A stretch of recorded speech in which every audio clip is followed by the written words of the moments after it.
Hello, I'm Steel and welcome to the second episode from the brand new IronCraft server. Now at the end of last episode I showed something out the back of my house and at the end of the video, and I told you I'd show you what it is in this episode. And here it is. This is going to be a sort of factory that I'm going to use. It's not the headquarters, but it will be the sort of regional headquarters at least, so that I can produce all the things I need to keep things going around the shopping district. So we've got like some fancy antennas and satellite dishes and solar panels and stuff on the top. Upstairs is actually a cactus farm, that's why it's dripping, just a simple one, but it's producing plenty for me at the moment. And we've got these sugarcane farms, and what I'm planning to do is underground I'm actually going to have bamboo farms, chicken farms, egg farms. We're going to be industrially producing cactus. We're going to be industrially producing, the cyan dye, because cyan terracotta is super useful, pumpkin pie, cooked chicken, and bone meal, all in huge amounts at this place, plus a couple of other things like stone and stuff, because there's going to be a super smelter powered by bamboo, which should be absolutely fantastic. There's been quite a few things that have changed on the server. Also, my ping is absolutely trash at the moment. But, well, there's this thing, first of all, which is right out the front of my house and super ugly, and I'm not sure who built it, but I need them to stop. I've marked out my area because people kept building stuff in my region, which was not very nice. Somebody built a really ugly portal on my doorstep, so I made instead a public one. And what is that building behind it, that little mini mesa looking thing? Well, I'll be running a time-lapse of that and showing you it up close soon, but also someone is building this, and I've actually opened a redstone store that is selling redstone materials for an absolute bargain. But anyway, I'll jump into that time-lapse right about now and come back to you in a second.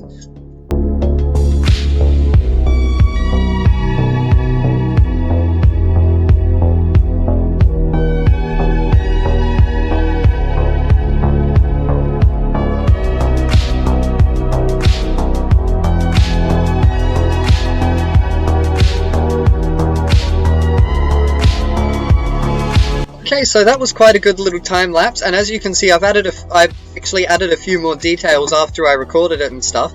And inside is just simple but quite nice. And let's see if there's anything. We're selling this stuff 1 diamond a stack, which might... Oh, hey, there's a diamond. Which might be expensive, but considering that we're the only ones selling terracotta, it seems decent, and we're going quite well.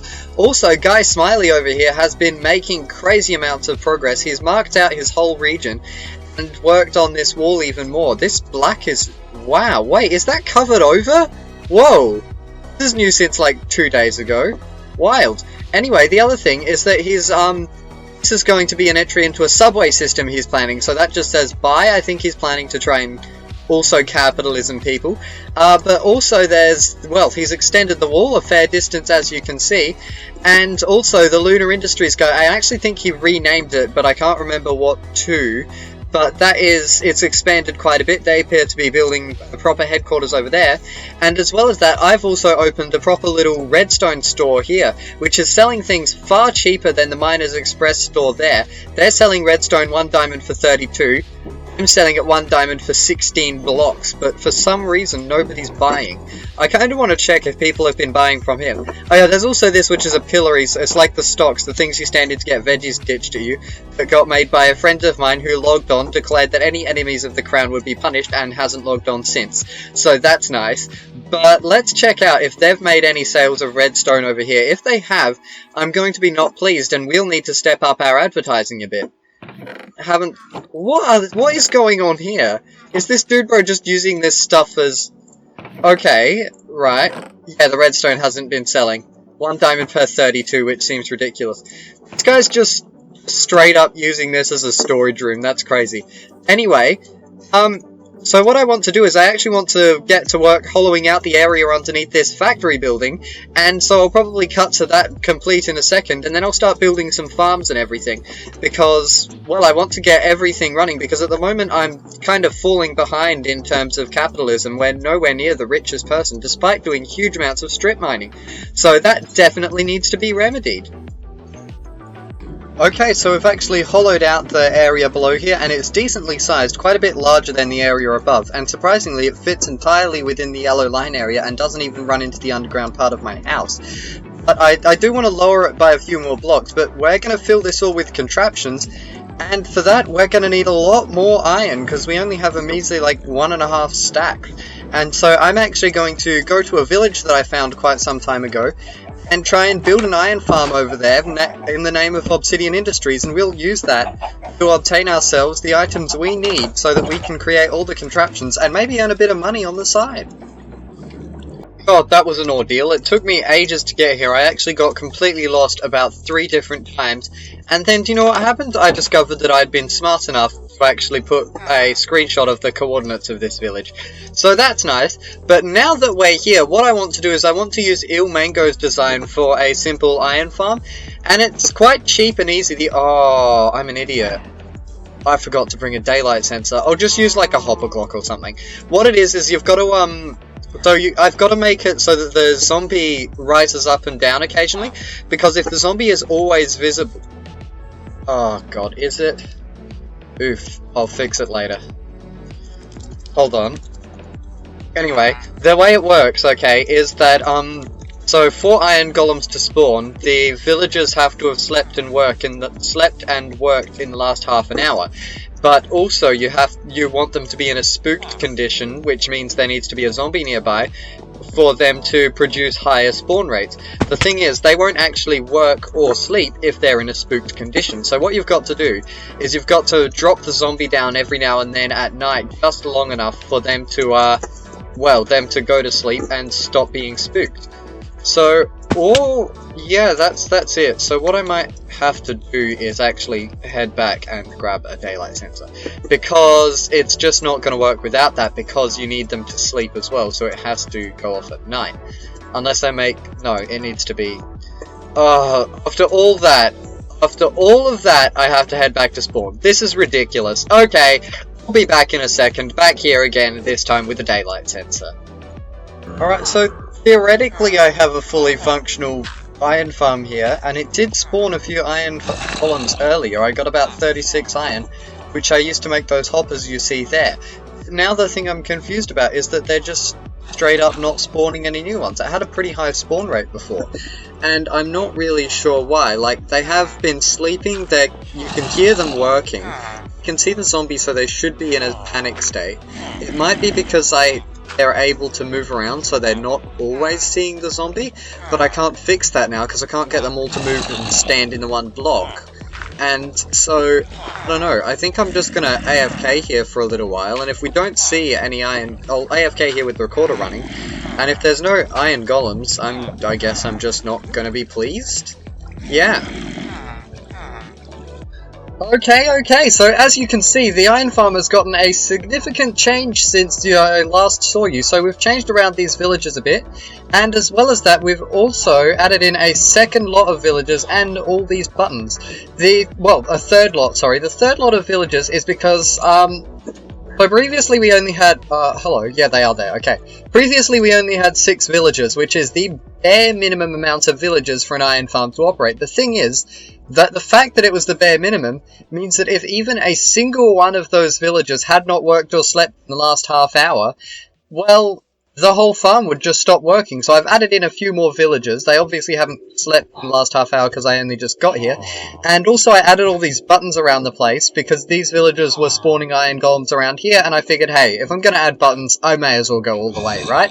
So I did that, and also, as you can see, demonstrated quite clearly by this and the iron tools, we've gotten a significant amount of iron golems from this farm, which is quite good. There's none in there at the moment, but it has been a really good amount. Everything's been operating super well. I also had to put a slab here because we were getting villagers, iron golems spawning there, which was somewhat inconvenient. But it's pretty schmancy, I reckon, around the place. So, yeah, the other thing is I had actually recorded all this stuff, and I'd recorded, like, my process of building the iron farm and everything, and me being the smart person that I am, I left the audio recording disabled, and so I have about 10 minutes of footage that is now completely and utterly useless. And so I could have been releasing this video about 2 hours ago, but now instead I am filming this part about a week after I filmed the rest of it, so that's pretty nice. But also I want to quickly jump back to spawn because there's a few things I've got to show you around there. Alright, and we're back at spawn, and what's this over here? Well, I've been working with the armor stand magic, and I'm quite proud of this, but by god did it take ages. I have a newfound respect for people like Zombie Cleo who do this stuff all the time, because it is such a nightmare to work with these things. It took me so long to get this. I think in total I spent about an hour on just this one, because it was the first time I'd used it, and I kept trying to make him, like, sit in the seat a bit lower, which I still haven't managed to do, as you can see there. I kept trying to make him sit in the seat a bit lower, and he just falls through the floor, and then you can't do anything about it. You can't get him back up because it won't travel through the blocks again. And so I tried so many times to get that correct. But that's actually worked out, and there's been quite a few things that have changed around the place.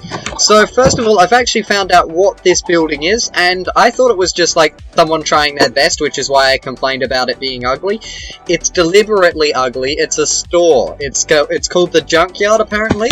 So that's nice. And there's also, yeah, Guy Smiley has been hard at work, among other things. Oh yeah, over here, this has had some improvements. So someone else added this guy to the, thing. I'm not sure who, but someone has been working their armor stand magic, and someone else also built that. And so I built this fella ditching a potato at him, which is quite nice. So I also built this guy. This is me carrying some redstone. I'm quite proud of this. I did want the body to be leaning back. If we look over here, you can sort of see that when you alter the angle of the body, it disconnects from the legs, and I just didn't want that. I didn't like it at all.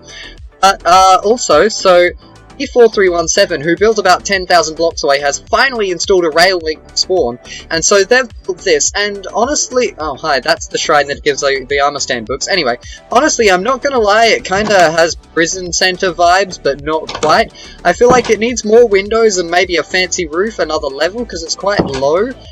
Have extended the ceiling on this, but Guy Smiley has been hard at work. This is incredible. So that building there is going to be an iron farm. This one here is a post office. I think what he's done with the P there is genius, and that is going to be a mob farm apparently, which is quite hello, I hear villagers. Well, oh, I see. I mean, they're all nitwits. Wow. Must have taken a while to do. Anyway, so yeah, there's that, which is quite cool, and so, well, things are progressing really rapidly. So I'm gonna have to do some more building so that I can catch up with everybody else. As you can see, this guy has been expanding as well, and I found out, so it's not Lunar Industries anymore. The company is called the Spawn Trading Company, which is quite funky, and I am quite happy with that, because it means that they're not called Industries anymore, because that's not allowed, because Obsidian Industries did it first. This is really nice what they're doing though. Where's the entrance? Is there no entrance? You just straight up not allowed? Oh, hello, I didn't even see that. There's a hole in the glass there. Okay, it's quite schmancy. So this is obviously where he's living now, ZBFeb. So that's quite snazzy, and I reckon this is looking really cool actually. I love the aesthetic that he's got going on here with all these rounded shapes and kind of space age stuff, and the fact that he's managed to make white terracotta work, because god I hate that block. So yeah, I actually think I'm gonna wrap it up here for now. So thank you all so much for watching, and I cannot wait to see you in the next episode of IronCraft.